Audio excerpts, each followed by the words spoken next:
आपको मैं बता दूं, जैसे DOP, department of personnel and training ने 15 सिविल सर्वेंट्स यानी 11 आईएएस, 2 आईपीएस और to be precise 1 IFS and 1 IRS के फेक सर्टिफिकेट की इंक्वायरी शुरू कर दी है। ये जांच कई राज्यों में चल रही है, जैसे राजस्थान, यूपी, हरियाणा, मध्य प्रदेश, महाराष्ट्र। ये क्या बताता है? ये भ्रष्टाचार को बताता है कि कैसे ये लोग इस सिस्टम में घुस रहे हैं इस जाली सर्टिफिकेट के साथ। आखिर हो क्या रहा है? और सब में बड़ा होता है मिसयूज ईडब्ल्यूएस का, इकोनॉमिकली वीकर सेक्शन का, जिसमें इनकम एंड एसेट सर्टिफिकेट्स आते हैं। जैसे someone who genuinely deserve that seat is now out because someone else lied on the paper. It's not just a technical error, it's a breach of public trust. ऐसा कहा था विजय कुंभार, जो RTI activist है। और आपको एक केस तो याद होगा पूजा खेड़कर का, जो आईएएस प्रोबेशनर थे, जिसने क्या किया था, फेक ओबीसी और पीडब्ल्यूबीडी का एक सर्टिफिकेट दिखाया था जो बिल्कुल फेक था।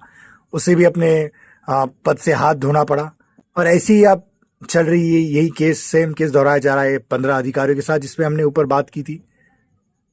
अब ईडब्ल्यूएस की इनकम एसेट लिमिट्स और पीडब्ल्यूबीडी की जो मेडिकल जांच में बड़े लूप होल नजर आ रहे हैं। इसे रेक्टिफाई करने की, रिफॉर्म करने की जरूरत है।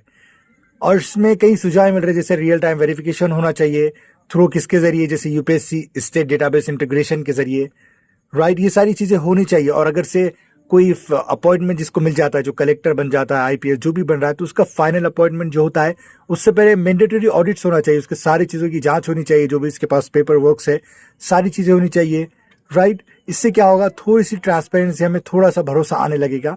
क्योंकि ये बहुत सारा अभी ट्रेंड ही चल रहा है कि यूपीएससी स्कैम, रिजल्ट में प्रॉब्लम है। मतलब बहुत सारों के रिजल्ट ऐसा चेक करने पर तो नंबर ज़्यादा आ रहे हैं, लेकिन उनका पीडीएफ में नाम ही नहीं है, लिस्ट में नाम ही नहीं है। ये सारी चीज़ें देखने को मिल रही है सोशल मीडिया पे। और ये कितना सच है ये आपको भी पता है, राइट। ये सिर्फ एक इन्वेस्टिगेशन नहीं है, ये एक वेकअप कॉल है।